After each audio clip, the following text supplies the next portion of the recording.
Hello and welcome to the Korean War Module 2. In this module, we're going to cover the actual war itself from 1950 to 1953. But before we get started, let's review our questions. First, the major questions, the ones that you may have to watch all three videos before you can answer. Who is responsible for the Korean War? And when did the Korean War begin and when did it end?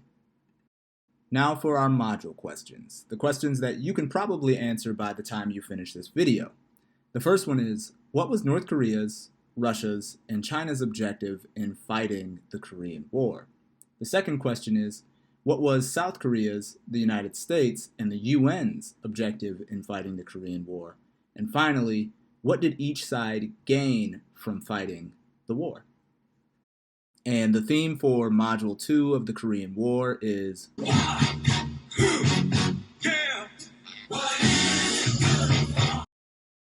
dating back to 1949, there were major cross-border raids between the North and the South.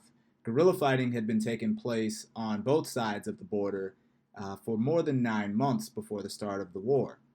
And in 1949, South Korea was far more prepared than their northern neighbors. They had 100,000 troops ready to go, and many of the North's troops were still fighting in neighboring China, aiding the Chinese Communist Party in their civil war. Once the Chinese Civil War started to wind down in late 1949, those North Korean troops started to filter back into the North, and these troops would become the backbone of the North Korean army. As the North Korean forces gained more strength as more of their soldiers returned, Kim Il-sung turned to some of his big power backers. He began visiting Moscow and Beijing, and through those visits he obtained new equipment from Moscow and possibly the go-ahead for an invasion of the South.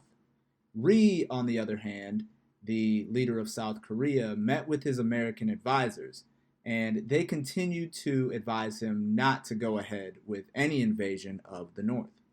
While for the first half of 1950, most of the fighting remained at a fairly low scale, but on June 26, 1950, the invasion finally came.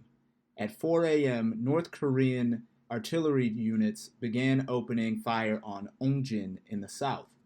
While official North Korean sources say that the South initiated the first attack and that the invasion was simply a counterattack, there's no significant evidence that supports this claim. In the first few days of the conflict, the North experienced incredible success. The North invaded with roughly 150,000 to 200,000 troops, and the South was defending with roughly 100,000 troops.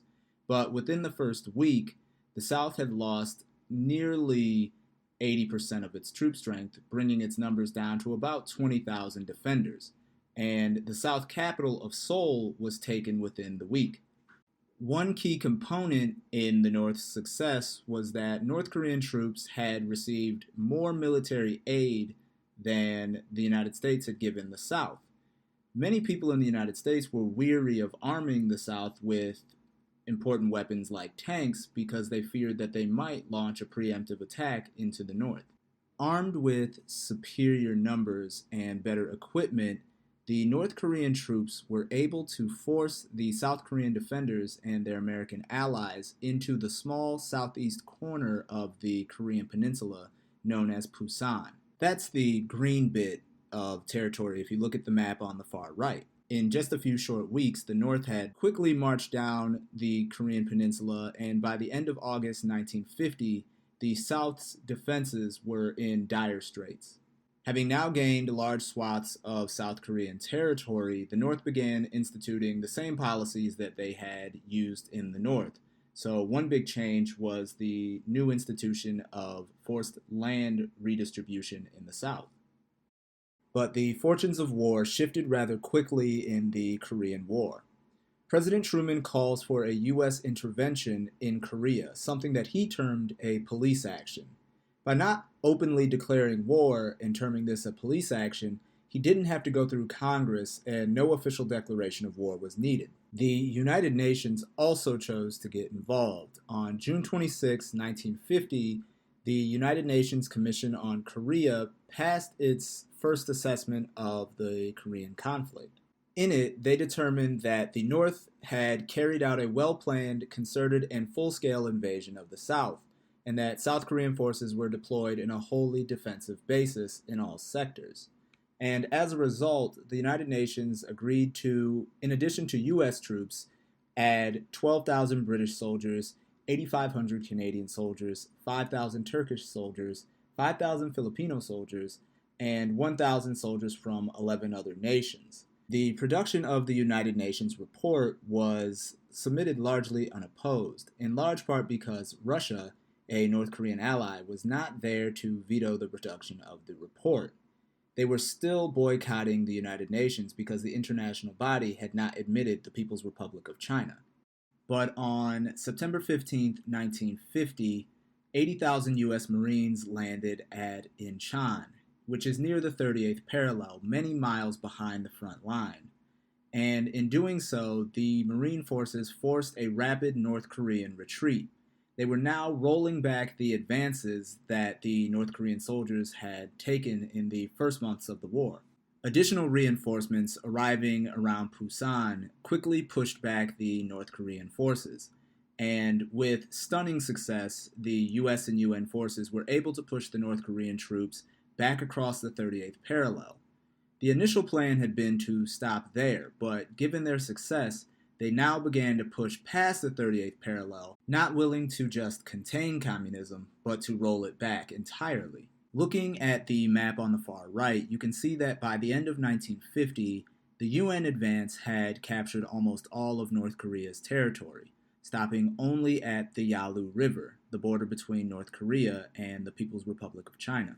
With so much success, UN forces were confident, some people even speculating that they may push into China to take on an even larger communist foe. But such a rapid advance and such confidence produced issues for the UN and US forces.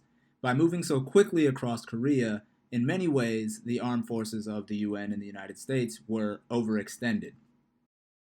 However, just like the months before, the fortunes of war were preparing to change. U.S. intelligence reports in September of 1950 pointed out that Chinese, quote, volunteers may enter the war, but the odds are that the Communist Chinese forces, like their USSR counterparts, will not openly intervene in North Korea.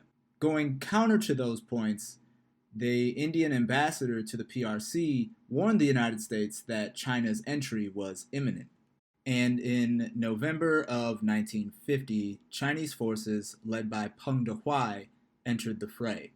Now, these soldiers were termed Chinese volunteers, but in reality they were regular Chinese forces from the People's Liberation Army. Roughly 150,000 to 200,000 Chinese soldiers streamed across the Yalu, and with them joining the fighting, the Chinese forces and North Korean forces managed to repulse the US and UN armies once again. The map on the far right illustrates the Chinese and North Korean advance. They regained the North Korean capital of Pyongyang on December 6th and eventually crossed the 38th parallel again, recapturing the South Korean capital of Seoul. The third phase of the war was marked by a stalemate. It was 2 years of inconclusive fighting around the 38th parallel, which would eventually become the DMZ, or the Demilitarized Zone. In this fighting, 150,000 South Korean soldiers were killed and 30,000 U.S. servicemen. Roughly 400 to 600,000 North Korean soldiers were killed and around 200,000 Chinese soldiers were killed. All in all, the civilians are the ones who paid the highest price. 2 million to 3 million Korean civilians died during the fighting. However, an armistice was signed on July 27, 1953. All of the leaders involved signed the armistice with the exception of Syngman Rhee. But what is an armistice? An armistice is an agreement to temporarily stop fighting. It doesn't mean that the war is over. It just means that both sides have agreed to not fight for now.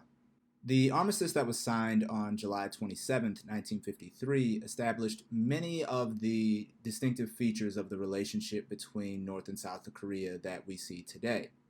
One, we have the ending of open hostilities, at least temporarily, but also it established the 2.4-mile demilitarized zone, or the area where no military equipment, men, or materiel can be deployed. It also set up the mechanisms for the transfer of prisoners of war, and prisoners were swapped on both sides, and rather remarkably, some people even refused repatriation, including 21 Americans who decided to either stay in North Korea or China. So, after 3 years of intense fighting, the line between the North and the South remained essentially the same. There was no unification of the Korean peninsula, meaning the North and the South gained essentially nothing. Returning now to our theme and the questions, by thinking across this video and the first video, you should be able to answer most of the questions on the bottom left. Some of these questions may be a bit difficult to pin down. Given what you know, is there really one party who's responsible for the Korean War? And second, has the war even actually ended? These are some of the important issues that you'll need to think about as you move forward in addressing these questions.